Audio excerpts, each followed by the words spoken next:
සිංහරාජ වන අඩවියේ මායිමකට තමයි දැන් ඇවිල්ලා ඉන්නේ. මේව කවදාවත් ඔයාලට බලා ගන්න වෙන්නේ නැති දර්ශන තමයි මේ අපි දැන් පෙන්නන්නේ. මේ මෙතන අපිට තියෙන සිංහරාජ වනාන්තරය.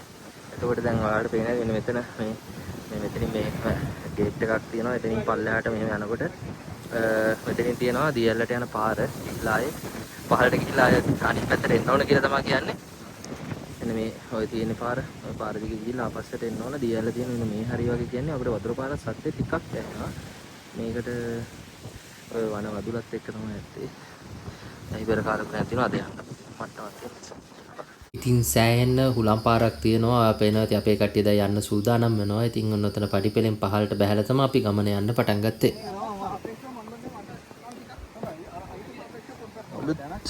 අරුන් දෙන්න කිසිම අයිඩියා නැහැ ඔයාලා අතන මවුන්ට් ලයින් ඉන්න කොල්ල දෙන්නද? රෝකෝ අnder අඩිය ලිස්සලා යනවා. ඒ නිසා පරිස්සමෙන් යන්න ඕන.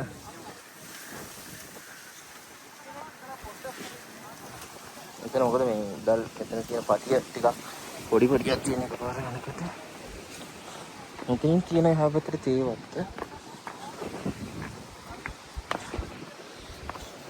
අපි දැන් මේ යන්නේ මෙතන තියෙනවා සිංහරාජයට වනාන්තරයට මායිම් වෙච්ච දියැල්ල. ඒ දියැල්ල බලන්න තමයි යන්නේ. ඉතින් මේ වගේ ලස්සන තේවත්තම් මැදින් ඔය විදිහට පහළට ගිහිල්ලා අපි ඊට පස්සේ කැලේ අර පින්න වනවතුල මැදින් ගිහිල්ලා තමයි දියැල්ලේ පහළට යන්නේ. ඉතින් දිගටම රැඳිලා ඉන්න යන තැන පිළිබඳ හරියට විස්තර ටික කියනවා. දියැල උඩට යන්නේ කොහොමද පහළට යන්නේ කොහොමද. අපි මේ ගමනේදී නම් පල්ලෙහාට තමයි ගියේ. ඉතින් දිගටම රැඳිලා ඉන්න. ඒ වගේම subscribe කරන්නත් අමතක කරන්න එපා. මෙද Explorer YouTube channel එක. යන්නේ මෙතනින් තමයි අපි ආවේ. මම පහලින් ඔය විදිහට යන්න තියෙනවා. මේ පේනවානේ තේවත්ත මැදින් තමයි යන්න තියෙන්නේ. අපි දැන් ආවා. එතනින් තමයි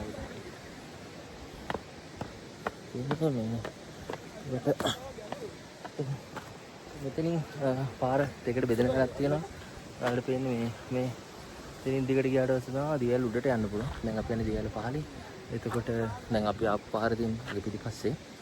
ඒකට දැන් ඇවිල්ලා මේ පැත්තේ ඔන්න වගේ පේනවා. ඊට පස්සේ එතනින් උඩට ගියාම ගිහිල්ලා ආපස්සට යනවා. දියැල යටින් බලනවා. ආයෙත් එක පොඩ්ඩක් මේ පැත්තට වෙන්න. ඔයාලට තියෙන්නේ මේ පාර දිගේ ගියාම දියැල උඩට යන පාර.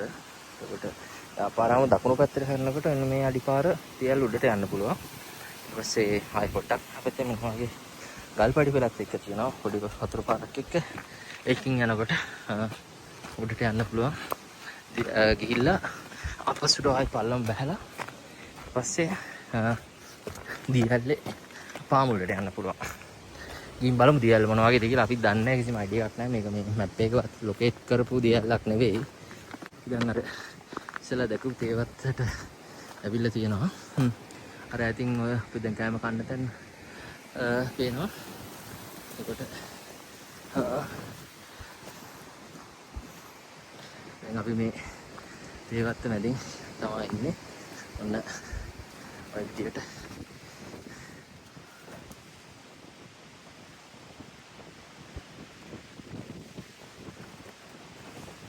උඩහින් ඇවිල්ලා ඊට පස්සේ වෙන මේ ආම්ම දියැලට කියලා කියනවා පාර කරලා එතනින් දකුණට හැරිලා මෙහෙම යන්න තියෙන්නේ. අතුරු පාරේ සද්දයක් අහනවා. ලොකු වැල්ලක්ද කියලා නම් දන්නේ නැහැ. සමහර පොඩි වැල්ලක් වෙන්නේ නැති.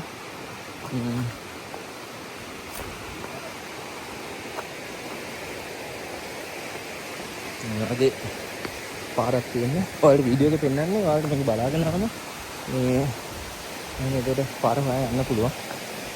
දැන් මේ වගේ මේක කියන්නේ ගල් වලින් තමයි මෙතන පාර තියෙන්නේ.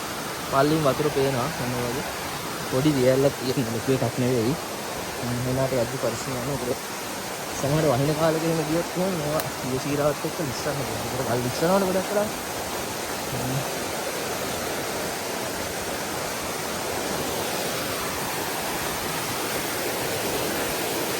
අපි දැන්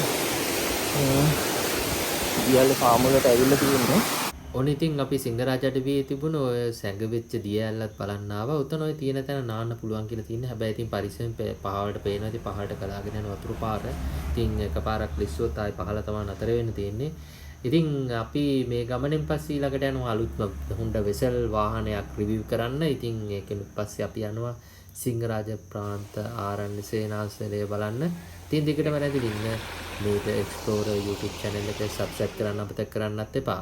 කොහොමද අපි අද සූරියකන්ද ඇවිල්ලා අලුත්ම වෙසල් එකක් රිවිව් කරන්න යන්නේ. දැන් අපි පොඩි වටයක් යමු.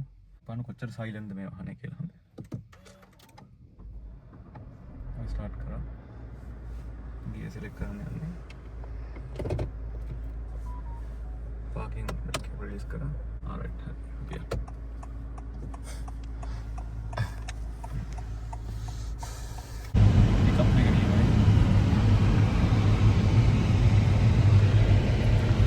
නෙක්ස් ස්පේස් එකක් හොඳට තියෙනවා අපිට. පිටිපස්සෙත් හොඳට පිටිපස්සෙත් ඉඩ තියෙනවා හොඳට.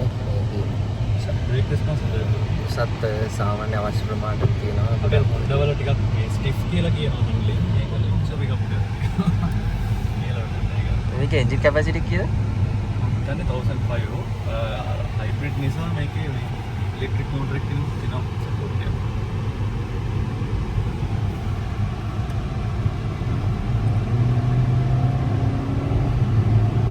ඉතින් ඔයාලට ඇහෙන්නේ නැති එන්ජින් බූස්ට් එකේ සද්ද කොහොමද කියලා හොන්ඩා වෙසල් එකේ. ඉතින් මේ හොන්ඩා වෙසල් එකත් අරගෙන අපි යනවා ප්‍රාන්ත ආරණ්‍ය සේනාසනය බලන්න. ඉතින් දිගටම රැඳිලා ඉන්න මේ the YouTube channel the explorer. ඉතින් subscribe කරන්න, like කරන්න, comment කරන්නත් අමතක කරන්න එපා. සිංහරාජ ප්‍රාන්ත ආරණ්‍ය සේනාසනයට අපි වෙලිනවද? ඉතින් කලින් පෙන්නපු තැන වාහනේ පාක් කරලා ඉවරලා ඔයාලට මෙන්න මේ පාරේ තමයි යන්න තියෙන්නේ. ඉතින් එතකොට ඔයාලට ඔන්න පෙන්න බෝඩ් එක පේනවා වමට යන්න පාරක් තියෙනවා. ඉතින් ඔයාලා වමට නෙවෙයි දකුණු පැත්තට යන්න ඕනේ. ඉතින් අපි මලින්තගේ කරා මේ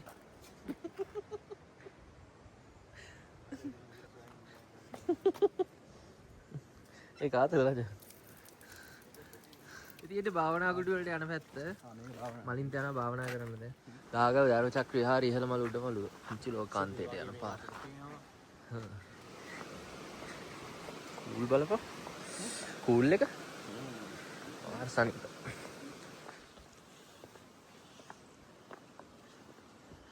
එතරම් පෞරාණික සිද්ධාස්ථානයක් නෑ චෛත්‍යයක්.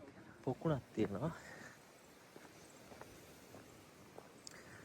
ඉස්සරහින් අරින බුදු පිළිම තියෙනවා. ඉතින් තියෙනවා විදේශ භාවනා කුටි.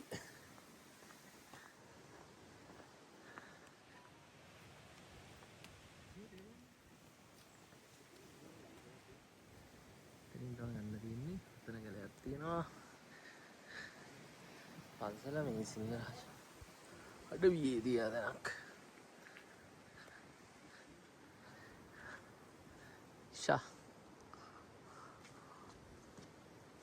ආරතින් පිළිම යන්තම් පේනවා පිළිම මේතන්ට. ඉතින් ඔයාලට පේනවා වගේ හරිම ලස්සන පරිසරයක් මතින් තමයි ඔයාලට ඔය නර්මුම් ස්ථානයට යන්න පුළුවන්. ඉතින් ඔතන හිටි පිළිමයක් තියෙනවා ලොකු එකක්. ඉතින් එතනට මුළු රක්වාන නගරෙම පේනවා. ඉතින් මාත් එක්ක දිගටම යමු. දැන් ඔයාලට සූර්යකාන්තත් පේනවා දකුණු අත පැත්තේ.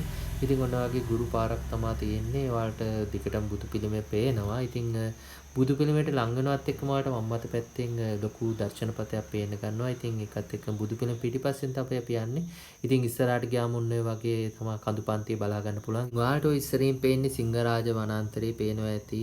කොච්චර ලස්සන දර්ශනයක්ද තියෙන්නේ කියලා. ඉතින් බලාකුළු යනවායි කඳු වලට උඩින්. ඉතින් ඔයාලට පේනවා ඇති ඔන්න ඔය විදිහට සූර්යකන්ද ටවර්ස් ටික පේනවා. ඉතින් අපි කලින් වීඩියෝ එකේ ඔයාලට එතනත් බලා ගන්න පුළුවන් වුණා. ඉතින් මේ විදිහට ඔන්න ඔය වගේ දර්ශනයක් අපිට පේනවා ඉස්සරින් බැලුවට පස්සේ. ඉතින් මුළු ලක්වාන් නගරයම හරි අලංකාරව දිස් වෙනවා.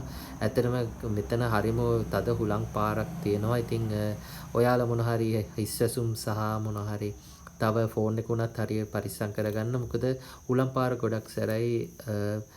ඒ නිසා මෙතනින් පහලට යන්න අවදානම් වැඩ කරන්න නැත්නම් එපා. මොකද අනුතුරුදායක තත්ත්වය වැඩි. ඉතින් ওই විදියට නරඹුම් මැදිරිය දිගේ ඉස්සරහට ගියාට පස්සේ ඔයාලට ওই වගේ view එකක් බලා ගන්න පුළුවන්. ඉතින් දිගටම ගිහිල්ලා බලමු කොයි වගේද උතනින් එහාට පේන්නේ කියලා. ඉතින් හරිම ලස්සන දර්ශනයක් තමයි තියෙන්නේ පේන්න.